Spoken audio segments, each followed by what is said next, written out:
Gentlemen, Craft Brewed Agile, how we doing? Of course, the title here says Scrum Guide 2020, so I think this is like one of the most appropriate times to grab a beer right after the launch of a new Scrum Guide, right? So congratulations, prost. Well done, Scrum. Cheers. Happy birthday, Scrum. Happy birthday, 25 years old. It's finally maturing a bit. That's pretty nice, right? So, of course, the viewers, just to let me, before the comments and the tweets that come in, yes, I'm drinking Gatorade. I cannot drink for a while. If you're curious why, send me a message. But Todd and Don, what are you guys drinking? Why don't you go first, Don? Well, I figured I'm in Dallas, and I wouldn't say I'm like a huge. I'm a big beer fan, but I'm not like an aficionado. But this is a very popular one here in Dallas and around Texas, probably beyond. It's Deep Ellum Brewery, and I'm drinking their where is it? Deep Ellum IPA right now. Awesome. I didn't know how long this would go, so I bought a cooler. Who knows what's going to happen? And I brought a selection of their finest here. They also make something called the Dallas Blonde, a little bit lighter, maybe for later. The Easy Peasy IPA, and then their Mexican one, Nito Bandito. There it is. These are all Deep Ellum ones. So Don will be taking a nap. Continue without me. Yeah, just leave the camera on, Don. Sleeping. Is this Don? You and I have had beers a couple times. I don't think this is the first time I've seen you with a cooler. Probably not. Or a professional company. I may not bring my cooler with me. Yeah, very cool. Teasing. Todd, I think you have gone to the top of Mount Craft Brewed and came back down with one of the most sought after craft brews in the country. Tell us about it. So I'm doing the same thing Don's doing, like it's going this way. So this is a heady topper. This is from the Alchemist in it's Stone, Vermont. Actually originated from Waterbury, Vermont, but super good double IPA. Sweet. It's pretty good. It's pretty awesome. So pretty stoked to drink this beer and talk about Scrum Guide 2020. And I'm pumped. I love the Gatorade G2, so I'll be drinking that. Better than the G1, I hear. I hear that too. Big improvement.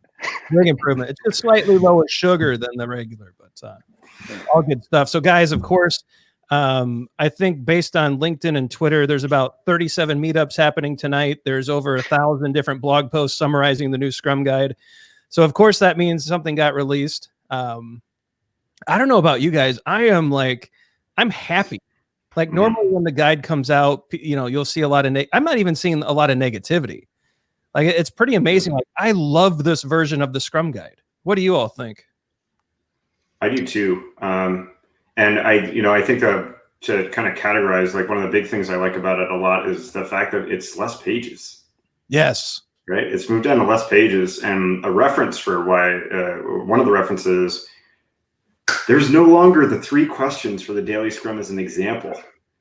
Does this mean that we finally get teams to turn up their daily Scrum, the heat on their daily Scrums, and make them more of a inspection, adaptation, and really making the work well-known kind of event, right? Rather than just focusing on the mechanic. I'm sure we've all been through it, right? That I did this yesterday. I'm going to do this today. No impediments, right? It becomes really flaccid.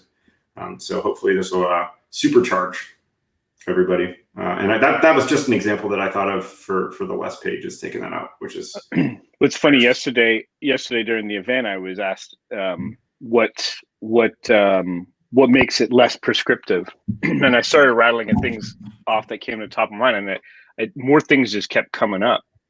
So like the 3 questions that you mentioned, the fact that canceling a sprint was half a page in the old Scrum Guide in 2017 version. And now it's, I think, maybe a sentence or 2.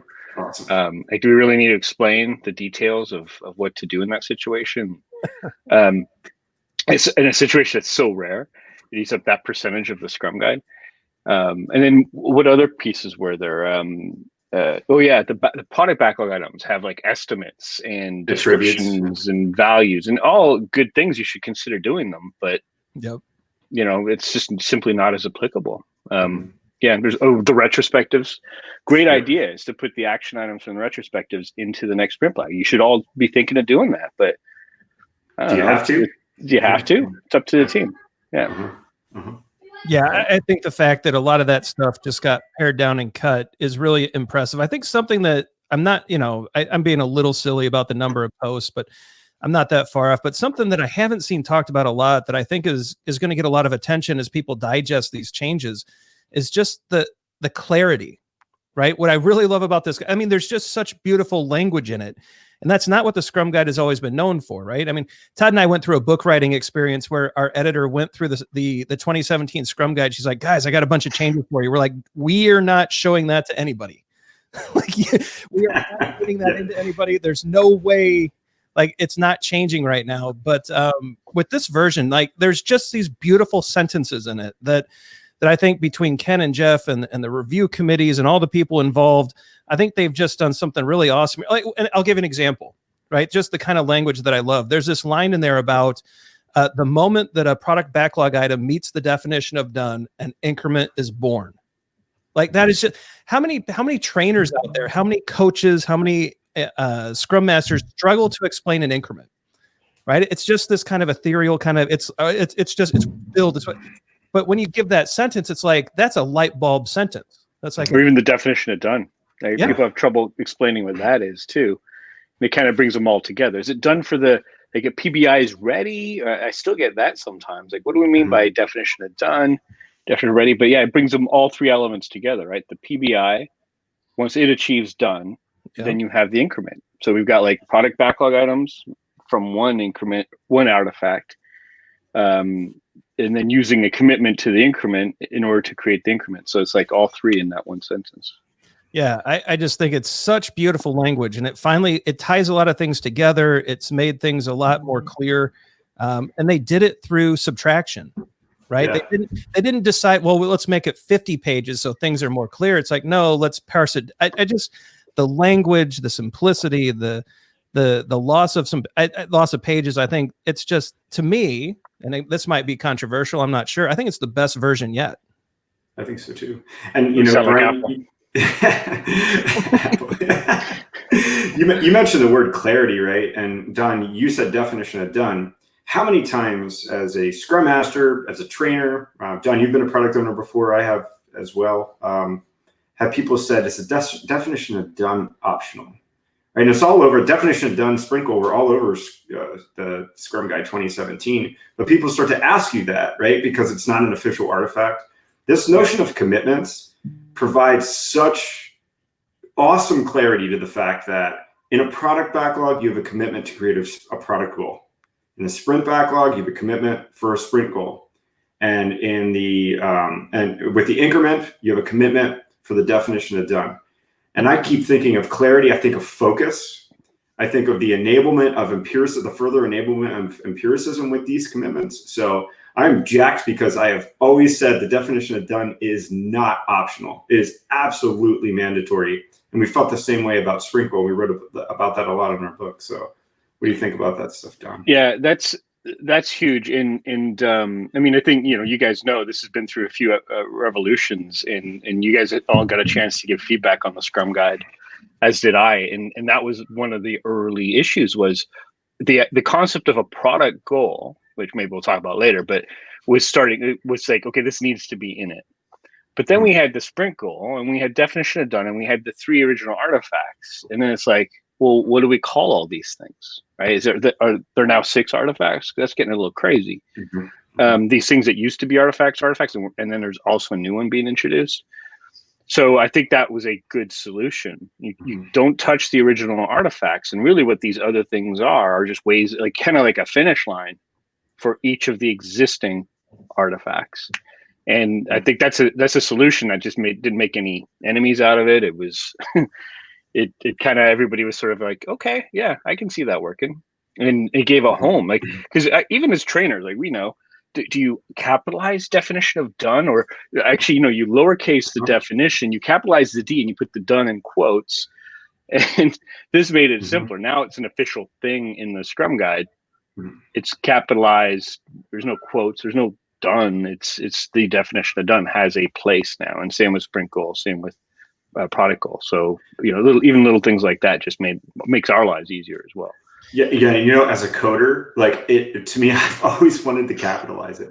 In fact, I want to like caps lock and write the definition of done because of how important it is, right? Yeah. I mean, you're literally talking about the common understanding of completedness on something, right? And you can have that if you're a development team of 3 people, you can have misconceptions of what that word done means, let alone when you're talking multiple development teams. So I'm so stoked about those commitment attachments, let's call them, to the artifacts. I think it's brilliant. Yeah. And I've already seen on LinkedIn, you're saying about all LinkedIn blowing up. I had like 300 LinkedIn requests after the event yesterday. It was just boom. But you see it all over, and I'm seeing all kinds of cool diagrams now on ways of depicting this inside, like a thing inside of an artifact or a part of an artifact. And so I'm seeing a lot of creativity and useful things coming out of the community. Well, and it's amazing what happens when, going in this direction. What it's doing is leveraging the Scrum values to describe Scrum. I mean, what a great take on it. I mean, he's on to number 2. Way to go, Don. I think in fairness, I started before we started, so not that fast. And a double fairness, mine's like almost 9%. So That's got to go a little slower, else this thing's going to be done in 15 minutes. Yeah, that's right. The definition of done for Todd is chugging this. But it is interesting, right? I mean, they definitely could have gone in a different direction of just adding a bunch of new artifacts and adding. And the fact that they stepped back and just said, we have this idea of commitment, and each artifact has a commitment that's attached. I mean, we've always taught that a sprint backlog, that I don't know about the rest of the community, but I know Todd, Don, and we've always said sprint goals are not optional, right? It's not something you just do or do not. You will create a sprint goal as part of a Scrum team if we're coaching you, right? Right. When it comes to a product backlog, Don, the 3 V's of product ownership, I think you and Ralph coined that. I mean, vision, value, validation. I mean, you've always talked about some kind of greater goal for a product. Like there's Don's book, right? I mean, he goes into this in depth. And so having the product goal, yeah. Oh, awesome. The Chinese or that's Chinese. Oh, there's also a whoa, Polish. Nice. Sweet. Yeah, it's cool seeing that. But sorry, yes, you're talking about my book. Yeah, but I mean, you've already talked about the necessity of these things for years. You put it in the book with Ralph. Todd and I mean, put it in our book as well, that these things are just not optional. The fact that they actually turned them into a commitment, not in a sense of, we're going to punish you, but a commitment as in it's really a commitment to transparency. It's a commitment to, being goal driven. I think honestly, these things make self-organization simpler, right? If we have goals that we can work towards, teams can self-organize, and that's what we want. So I think it's awesome. They actually leverage the Scrum values to bring these things forward instead of creating a bunch of whole new things, right? It's just such a great application of Scrum theory and principles. Yeah, and Ryan, to your point, I think that those commitments really illuminate the necessity for a focus on empirical pillars, inspection, adaptation, transparency, and the Scrum values, right? I just feel like it really pulls it all together, because I think some people have a hard time understanding how those tie together, how it all ties together. I think that it just, when you read the Scrum Guide 2020, I think you inherently understand why it's really important, right? I think so, yeah. And something else about that, as you're talking, and it made me realize that, there was something that kind of happened in Scrum back, I think it was the 2013 guide, where we moved away from committing to the PBIs to forecasting. It was a great move. It should be done, because we've been seeing, we see it all the time, that Scrum is being weaponized, and once again, teams that were doing Scrum properly, this was never an issue, right? It's like, of course, yeah, we commit to PBIs off the backlog. But in a lot of organizations, this was being used for the wrong reasons. And but then I think the pendulum kind of swung. Like the word commit all of a sudden was a bad word anywhere, and I'd hear it all the time. You'd say commit, and you're like, oh no, we don't say commit in Scrum anymore. It's like, well, no, hang on. That was just as far as like being able to determine exactly how many PBIs you can take off a backlog when so much is unknown, right? Of course, that's the wrong thing to commit to. Commitment is still one of the 5 values. So what I really like is getting back to that. There's commitment is a strong value, and we commit to a goal. Like, what good is a goal without a commitment to it? Otherwise, it's just another thing. Yeah, I want to lose weight. Yeah. It's well, we not a commit to quality, right? So when you're checking in code and you just copy and pasted it, and it's messy, and you just want to make it work, you should think it twice about it, right? Because you have a definition of done to uphold, and even if it's something as simple as don't repeat yourself, right? Dry, was it dry? Wasn't that? What was that? Yeah. Yeah. Man, that's old school, right? Dry. Yagni. Yeah. I think it's old school. Don't repeat yourself. But simple things like that. I mean, that's the commitment. And why shouldn't we be committed to that stuff? Like why? Yeah, I think we're all scared to use that word because of the rocket launcher that has become velocity, right? Don't get me started down that path. How we're always trying to combat that as a metric to gauge the how a team is doing or whatever. But I don't know. Yep. Yeah, absolutely.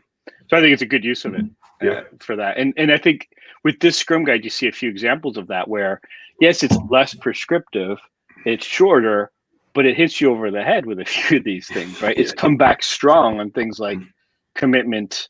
There was another one I was looking at the other day. What was it? It was, like the product goal, like you either abandon it or finish it, right? Like let's get some focus. So it becomes almost prescriptive in some other ways when it comes to things like visionary sort of things, like the goals or things we should be able to commit to. It's interesting. So you said product goal. One time early on, I was a product owner, and during a retrospective, I had a development team. Ryan's probably tired of hearing this. No. But I had a development team member say to me that I feel like we are literally on a hamster wheel. We just keep sprinting and sprinting. Where are we going, Todd? Like, where are we going with this product? And I knew where we were going, but I had not expressed the goal of where we were trying to get to. And now my goal at that point was a 6-month horizon, right? But I had not expressed it. And so the development team members just felt like, we're doing a sprint, and then another one comes and another one comes, and we're just doing this endlessly. We have no idea where we're going. Right. And so now that it's baked in there, and however you want to interpret it, I'm sure there's a million ways that you could use the notion of a product goal, right? I think it's awesome. Because after that, that's what I started doing. I started creating product goals, depending on with different time horizons. Yeah, and as product owners have been using similar things a long time, like even from other aspects. Like we've been looking at, you guys remember 4DX, the WIG, the wildly important goal, and then Google's OKRs, objectives and key results. Like this is stuff that's been around in the product world for a while. And now what Scrum has done here with the Scrum guide is said, yeah, you should have one. We don't tell you which one to use or how to do it, or if there's a template you should use or anything like that. So you need a goal and it needs to be measurable. And there's a lot of information already out there that covers similar things. So I like your comment, Don, about how the guide is more concise. It's shorter, but we're coming back on some really important topics and we're hitting them hard. There's something I wanted to show you guys that I'm going to put up a piece of the new Scrum guide. I think it's a change to sprint planning. And I think this is one of the best changes in the guide. And this might surprise people that I would highlight this one. I think that this version of the Scrum guide actually shows a lot of love to product owners, right? I think this one really kind of amplified some of the things for product owners. Look, topic 1, I think this is new. We call out the product owner and say, why is this sprint valuable? That can actually kind of tie back to a sprint goal, which ties back to a product goal. It takes teams off the hamster wheel. They know the impact or the outcome or the EBM metrics they're trying to achieve by doing the work. And I think this is super important. And I think a lot of people will gloss over this, but the addition of this question or topic and the sprint planning event, so critical. And it really flows into a lot of the things with product goal and sprint goal that we've been chatting about. And, with that too, so the cynic in me today, I don't know why it thinks that if the product owner can't answer that question, maybe the product owner isn't empowered to the extent that they need to be.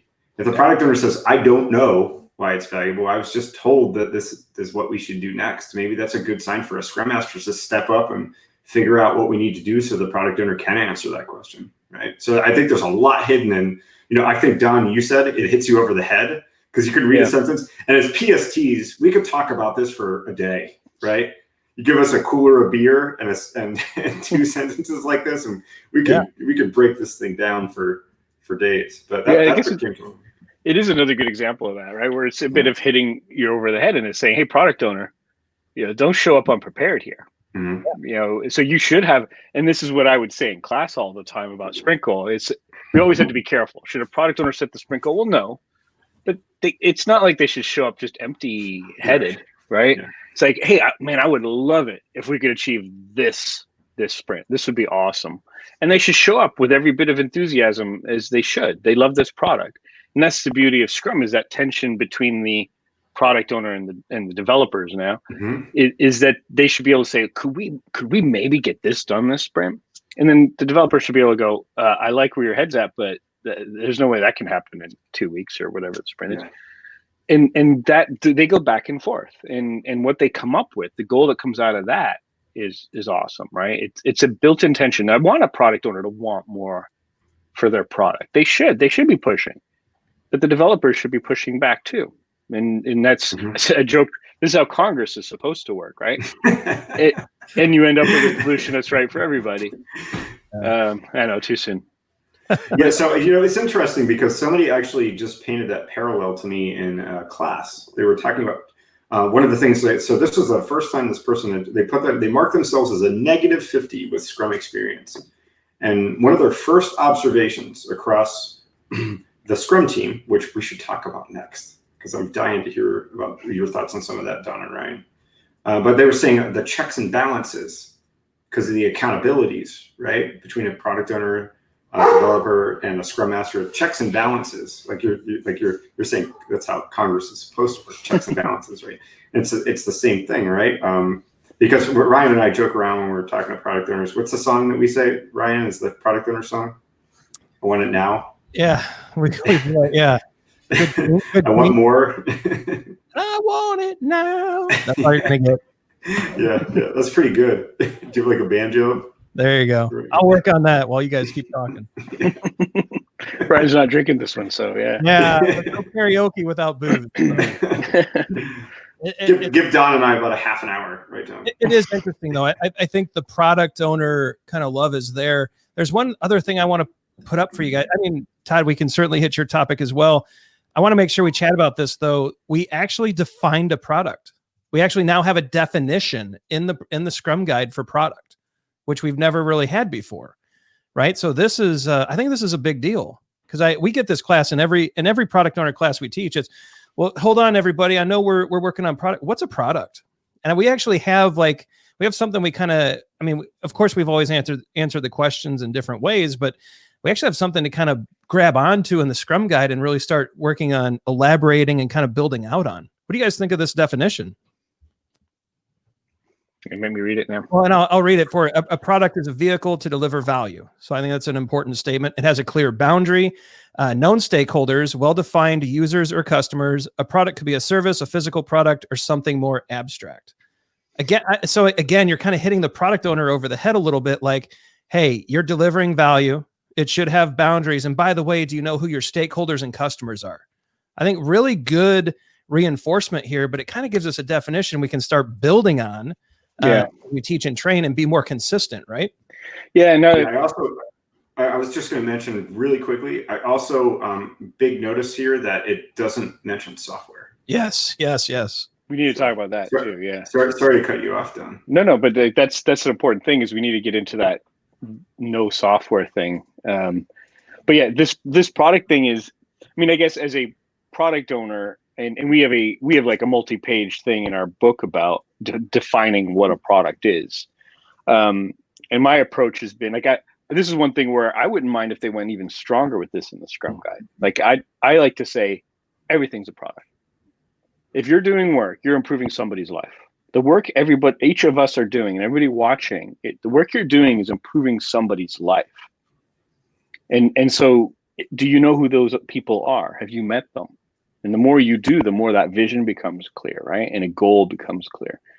And then the more you productize what it is you offer, the world, I think actually productize is probably a very capitalistic word, but that's the way we have to look at it. If you find yourself as part of a component team within an organization, you're a, database services, or you're a QA department, right or wrong, you should think of what you do as a product. Doesn't mean it's a good product, but that product has a hypothesis. We've offshored all our QA. Okay, why? Right? Let's just take everything at face value here. Why have we done that? Well, what's the hypothesis? The costs are lower. Okay, so if we do this, we expect costs to go down. So what are costs today? Where do we expect to see it? Where will we consider this successful, this whole initiative? How low do we want to get these costs for quality? Do you expect quality to go up or down if we offshore the QA department? Up or down, or stay the same? Right? So what should we be measuring that then, if that's the hypothesis? Why else are we doing this? Oh, well, then our people onshore don't have to do it and they'll be happier. Okay, well, maybe we should measure that. They don't have to do testing, therefore they'll be happier. Let's measure that. Let's prove the hypothesis. Maybe you're right, but everything we do should be looked at. If you have a team of people and a customer, somebody who gets benefit from it, you've got a product. Start thinking of it that way. And I guess the Scrum guide doesn't get to it that way. That's a bit of Don's definition of product, but I think that's where it is, right? It includes service, which is always I hear that a lot. No, we're a service company. We don't have products. But my company is a service company. We do consulting services, and we productize that, right? And so that's kind of what I like. I love seeing the definition there. I think it could have gone stronger, but I don't think it had to on what a product actually is. And Don, I love your description, and especially the beginning, you were joking around about the capitalistic viewpoint of it, but the reality of it is, if we were focused, everything you said there, to me, all I kept thinking about is, how is our customer receiving what we're doing, right? And that's, to me, the epitome of what we're trying to accomplish, right? So, and there is a correlation. You mentioned something like employee satisfaction, everybody happy. There's a correlation between employee satisfaction and customer satisfaction. But the reality of it is, we're trying to build a product that somebody receives, and we need to be cognizant of that, right? And so, yep. Maybe we should get your definition of product and throw it out there into the world. I liked it.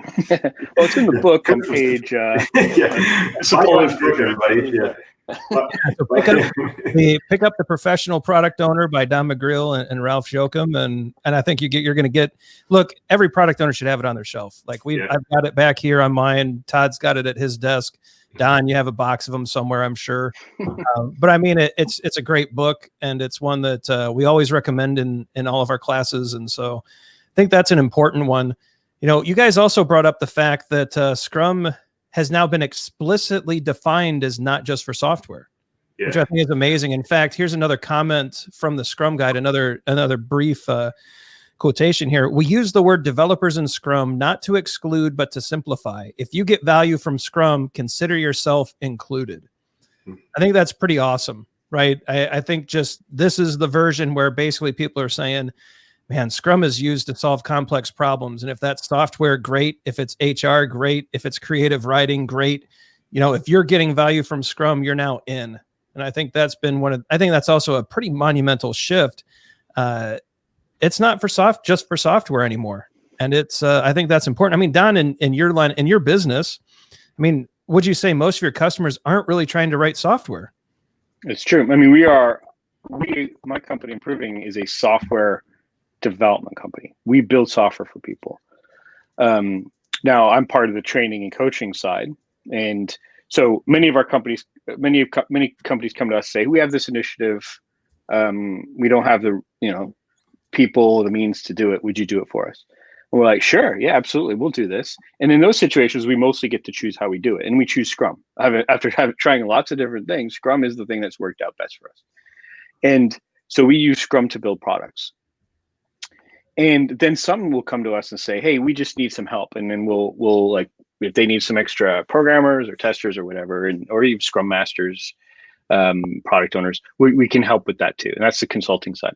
But then with Agile coaching and training is what we call it. Like the goal there is different. The goal is knowledge transfer. They come to us saying, hey, how'd you do that? Could you help us do it? And in those situations where we've taken teams to a point where they can do it in the software realm, it started years ago with, the upstream and downstream groups, like maybe marketing or sales that are feeding them something, or others that are receiving it. They start to become the bottlenecks once the software teams start to do this. So we started with, hey, well, maybe it'll work with marketing. I don't know. And it was our clients saying, I think it's going to. Like, they're looking at what we're doing. They need something. And then I remember being approached early on, like 10 years ago, and saying, could you teach this to the marketing group or sales department? And we're like, maybe, but I don't know that much about it. So if you guys are okay with that, I am. I'll just, and I approached those first training and coaching engagements as, look, here's what we do. Maybe you can help with this, and maybe there's some good things about it that you can use in your world. And I started to learn more about how they did it, and it seemed to work. And since then I've done it with HR and like literally a team of geophysicists and geologists and drilling engineers working on an offshore oil rig, and pharmaceutical manufacturing plants who have to like do a bunch of stuff for in order to get stuff out and meeting like FAA guidelines, like that kind of stuff, FDA guidelines. And so I've done it in so many places. Now I've got the confidence because I see it working out there. And yes, now our top 3 clients when it comes to Agile training and coaching are not software, and it's working. So that was a big thing, and we're not the only ones. Like my fellow panelist Avi Schneier in yesterday's event. I mean, he's same thing he's seeing. Like, we're seeing this more and more, and it's a much bigger world than software, and it does work. There's a lot of people working on complex problems right now, and that's what Scrum's sweet spot is. Yeah, it started in software because software is obviously complex. It's getting more complex, but a lot of other industries are, and so this applies. And even though I used to like to say, do a search for the word software in the Scrum guide, you won't find it. See, it's not about software. You still sell words like system, tester, design. I think even architecture might have been in there. And I heard it from my clients that aren't. When we'd say, read the Scrum guide, do the assessment, and they would get assessment questions that were obviously software focused and it threw them off. So this one is completely void of that. There's nothing in there that would even sort of guide you to think that this is a software thing or an IT thing. When I think that's why what you put up, Ryan, when it said the definition of what a developer is, right? So development team was always what I heard was the big sticking point, right? Development team, and people couldn't it didn't really relate to them. They knew of the development teams maybe that were in their organization or something like that, but they didn't really see them. You have to really explain, well, you develop a document that at the end of the day goes out and needs to get signed by people in HR, right? And you're not really sure what needs to be in that document because new regulations are coming out constantly. All these things are changing. So because I've worked with HR too. But now I think explicitly what you put up here, Ryan, helps to calm that, right? And I think that it's been interesting because just earlier this week we were talking to and doing some training with a biotech company, right? And they're talking about their problems and how they're dealing with it. And they're like, it seems like what we do is more complicated, but all around us is complexity. And I'm like, well, then if everything around you is you're coping with complexity, but you're trying to fit it in this complicated domain, you're probably in the complex domain, right? And so when's the last time it changes all the time? And, and like all these conversations were happening. And I've had the same conversations with law firms. Oh, yeah. I talked to a law firm and they're like, we have so many emergent requests, we don't know what to do. And I'm like, there's this interesting idea about a product backlog where you can order them. All the same problem. Yeah. Right. It's funny, Todd. I think about the clients and teams we've worked with over the past 2 or 3 months. Hardly any of them were writing software, right? We've worked with marketing firms, biotech firms. I mean, companies building fighter jets. I mean, there's all sorts of stuff that we've been looking at. I don't think a single one of them recently has been software. I know. I think you're right. So I worked with a group that they had to go out and find human clinical trial volunteers. for new drugs on the market, right? And they're applying from finance, procurement. It works. And at first, like I said, I was very trepidatious about it. But if it's complex and you got a team of people that want to build something, it works. Mm-hmm. And the word developer is interesting too, because I said this yesterday in the Scrum Guide launch. I kind of challenged people, is like, think of another word. Like what, and you guys were part of it because development team was in there for a long time, and we're all part of a conversation around this. Is okay. So we don't want two teams, right? Right. So we've got the product owner and the Scrum Master, and for a while it was, and then the others. What would you call them? And the words like maker came out of it, and creator, which those can have wrong connotations. What would you call them? And I saw in the chat yesterday somebody put producer, but a producer means something completely different in like the entertainment industry or other industries as well.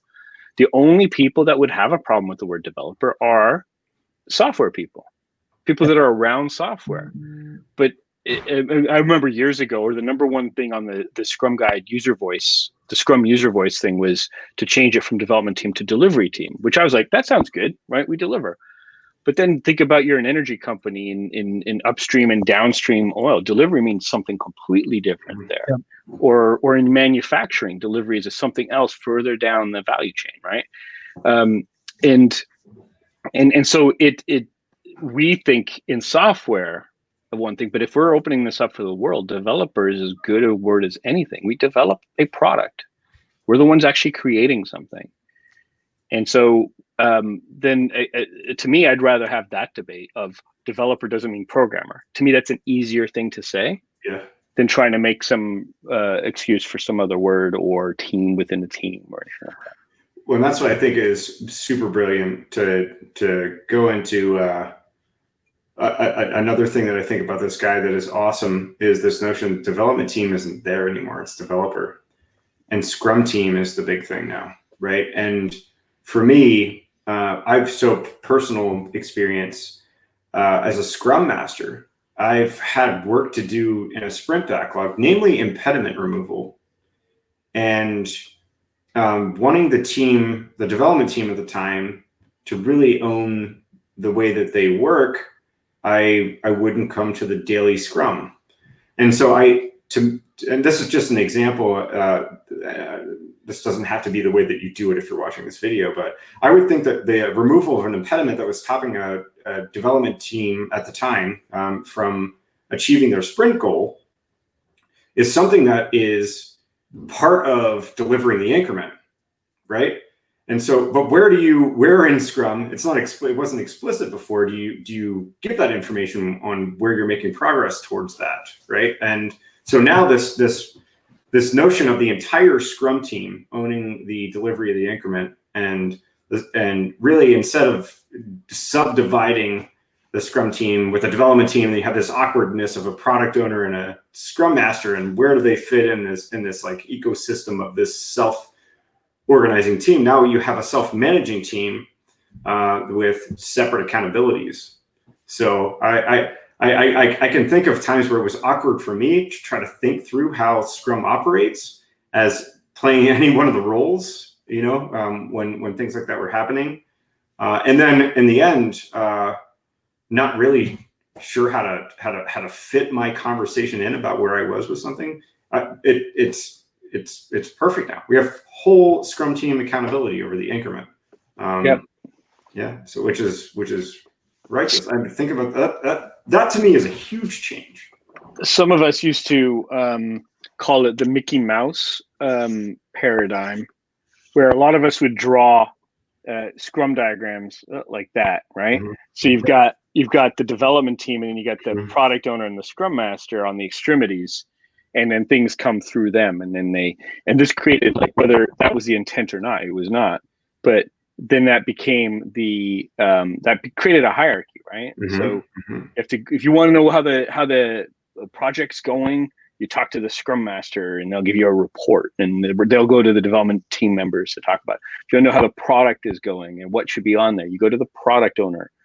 and they'll talk to people and they'll pull something out. If you have a question about the product and you're on the development team, of course you have to ask the product owner. They're supposed to know it all, or they go find out from other people. So it created this hierarchy. It created handoffs, and that was never the intent. And a lot of people in the product community, that's one of the reasons they didn't like Scrum for that. That's the way they saw it. And you only get an increment once a sprint, right? So you got to wait a month. And so that was one of the big things, is like, let's get away from that. We're all together. Like, if somebody on the team focused on the product goal wants to go talk to a customer, and we have a problem with that, we got to fix that relationship before we fix anything about Scrum and the way they're made up. So we're all in this together. I don't have to go through the product owner for everything, as long as there's trust. If there's some detailed thing that the product owner doesn't need to get involved with, they're not the expert on, why can't I go right to my customer and say, hey, can you sit with me for a bit? Can we work through this? So we're just trying to open up that communication. And that's a good point, because how many times have you tried to explain that a Scrum Master, I just knocked my empty beer over, which means it's probably time to go get another one soon if you're willing to have another one done. But how many times have we had to have the conversation about the Scrum Master or the product owner not becoming information funnels? Right? I remember that from the first class I ever attended on Scrum over 10 years ago, right? It was like the conversation of product owner is not an information funnel. We don't really have to do that as the Scrum Guide's written right now. We don't have to have that conversation. It's a whole team responsibility for this increment and for different aspects of it. There's accountabilities in there. So I think that's a huge thing. And that I'm still thinking through all of the scenarios in my life where had I maybe operated that way and ignored the Mickey Mouse ears, how things might have been a little bit different, or how I might have known what my place was a little bit more as a product owner and or a Scrum Master during even something as simple as a daily Scrum. Do I show up because I have new information that affects the sprint? It's interesting, guys. I think one more area, right? Because I think this collaboration is going to be a good lead into I think one more area that I think people are having a little trouble with. The shift from like roles to accountabilities. Mm-hmm. It seems like the word accountable is really scary to people. And that's been a lot of the, there have been a few things that I've seen on the socials, right? Whether it's Facebook, Twitter, or LinkedIn, where people are like, "Oh no, now we're accountable," and it's almost as bad a word as commitment, right? Where they're kind of freaking out. But I saw something, and I wanted to share this with you guys and get your thoughts on it, because it might help calm things down a bit. We're testing this out. We'll see if this works. But it only took Todd out, so that's okay. All right, you can go get a beer. I'm still this is good. This actually is a good moment for me. Leave that out there. I'm going to get a beer and mute. You crack a beer. You'll go get a beer. I'm going to talk to Don for a minute about this. People were kind of getting fired up online about the word accountable or accountability. And Kent Beck is a friend of the show. We're big fans of Kent. He's a great friend, and he popped in with, I think, something really helpful, right? Someone was really, and I think Jay's another, very positive person online, and was concerned about this blame aspect. And I love the way that Kent answered this, that accountability is the obligation to render account. It is offered as a way to build trust. It is not blame. And I would even extend that a little bit and say it builds trustworthiness, which is what accountability really is about. I don't think it's about the trust. I think it's saying, is Ryan trustworthy? Is Todd trustworthy? Is Don trustworthy? And through accountabilities, we build that. And I think Kent's idea here, I think it's really important. It's something that I think we're going to teach in our classes, that the accountabilities build the trustworthiness necessary for Scrum to be effective. And I hope people use this message to kind of calm down about that shift, because it's really about collaboration, working together, building this trustworthiness so that we can deliver. It's not about the blame game. It's not about, carrots and sticks. It's more about how do we work together in an efficient, effective, trusting kind of way, and building these great environments where we can deliver. What do you think, Don? Is this helpful? Does it kind of capture your thoughts on it as well? Yeah, I mean, I'm reading it here. It looks like it's 2015, so well before this one, when the Scrum guy. But I'm trying to make out his first statement. Like, I like what he said there, the one you read, his response to Jay. But then he says, accountability and a second set of eyes are like magic improvement fairy dust. And I guess that's cool. I'd seen this before, but that never sunk in. But I like that. I mean, I guess so. We do. I mean, there are a bunch of accountabilities now in the Scrum Guide. Yep. And that one says, and if I'm trying to map that to Scrum, hey Todd. So if you think about it, like from the product owner accountabilities, they're accountable for return on investment, for value, but there's also a second set of eyes, isn't there, or a bunch of second set of eyes? Oh yeah. I mean, the development team should have every right to hold them to that, to keep them in check, and so should the Scrum Master. So should the customer, the stakeholders, right? Stakeholders, right. Yeah, and that was a big part of it. The old Scrum Guide had the word responsibility in there, kind of all over the place. It may have said accountability, I don't remember. But in this one, it seems they've, it's a much more specific thing, right? Yep. And when I researched accountability versus responsibility, apparently there's a court ruling over this, and it was the whole Enron thing. So Ken Lay, CEO of Enron, his whole defense was he was accountable, but not responsible. So as CEO, everything comes to him. So accountability set with him, but he wasn't responsible for what happened. And the judge ruled that that's an impossible thing. Yep. That you cannot be accountable without also having responsibility. Right. Yeah. So that's I think applies here. Right. It's up to the product owners accountable for the product backlog. It doesn't mean that they have to do all the work, but they're ultimately accountable for the outcome of that. Right. And so if they say, hey, okay, team, can you guys just figure this stuff out? Write the acceptance criteria and do whatever. And if they end up building the wrong thing, they can't just say, well, I'm not responsible. No, you're accountable for it. So people you trust, get involved as much as you need to, but you don't have to do it all, right? You've got good skills on the team. That's key. So and same with the Scrum Master. They're accountable for the effectiveness of Scrum. They can't just say, well, I made them stand up every day for 15 minutes. It's not my fault that, right? They can't do it for them in their case. But so they create responsibility. They empower others, which is another way of saying creating responsibility.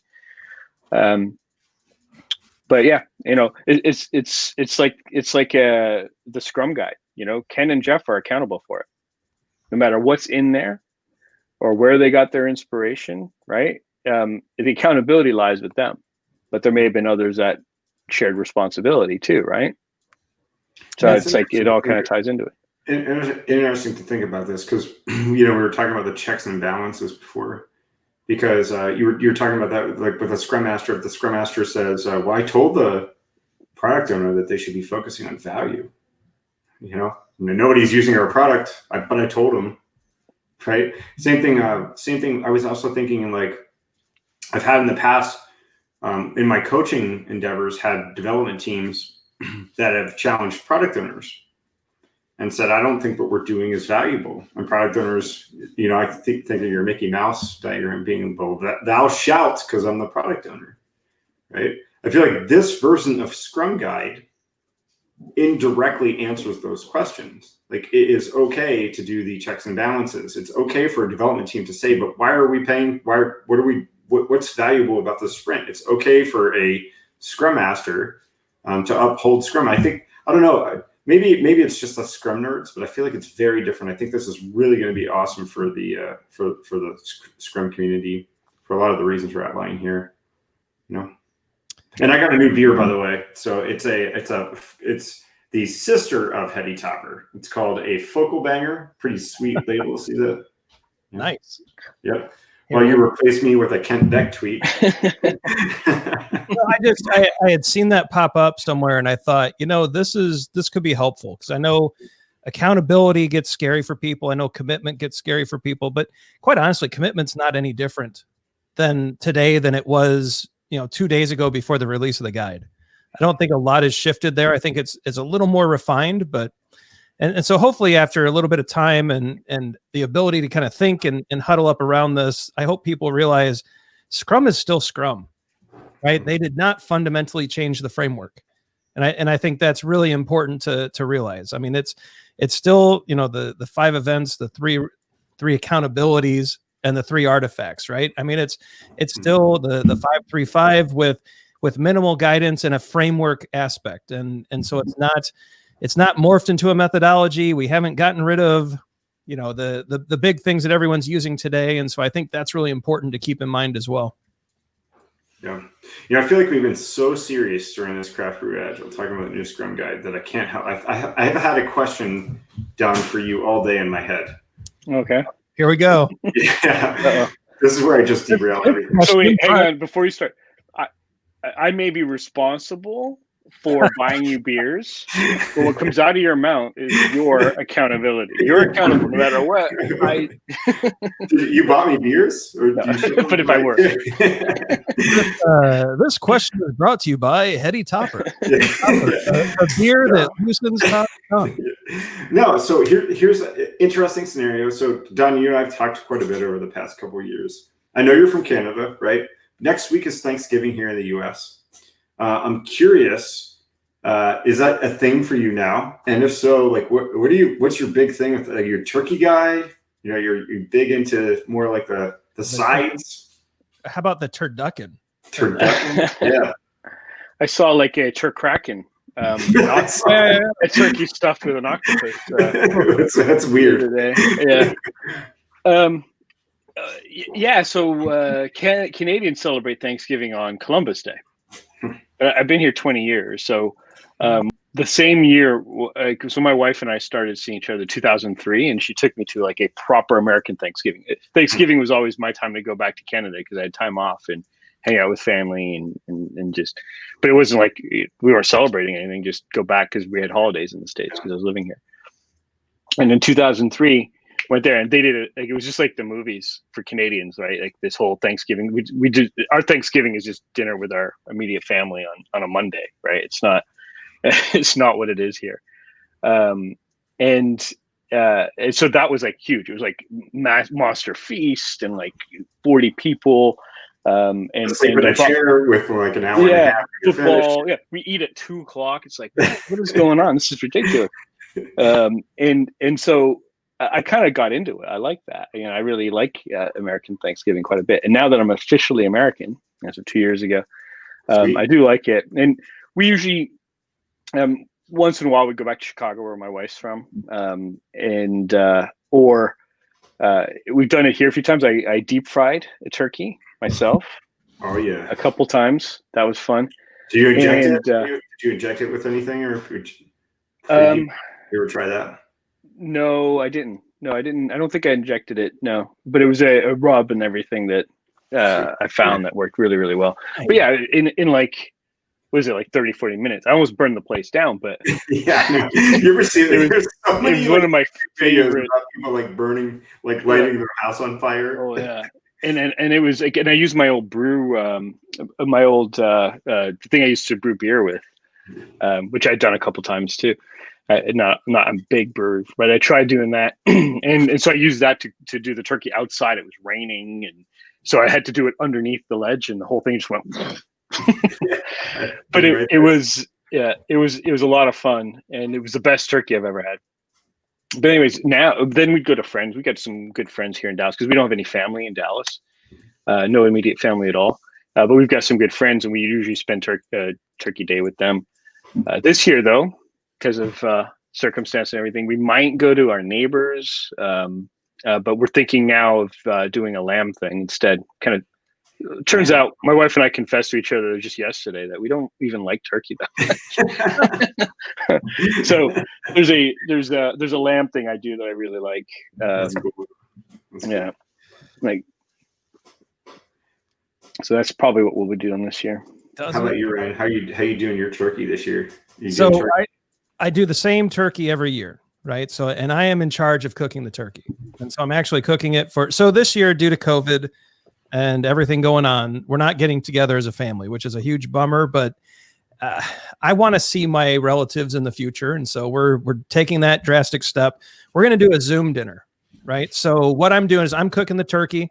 I'm going to bag it up. I'm dropping it off at a few houses, and then I'm going to pick up some sides. So it's all like contactless. We're swapping at the porch. So like my wife's mom is going to make mashed potatoes. Her aunt's doing some bread. And so we're all going to just trade. And then we're all going to get home, and we've got a big setup with a camera, and we're going to, talk to each other and still have kind of a conversation as we eat over Zoom. But the turkey that I do on the Food Network, if you Google or if you search for Bobby Flay's herb butter turkey, we've done this for years. It's like you take a bunch of butter, you put a bunch of herbs and spices in it, you rub the bird down, you cook it, it just comes out great.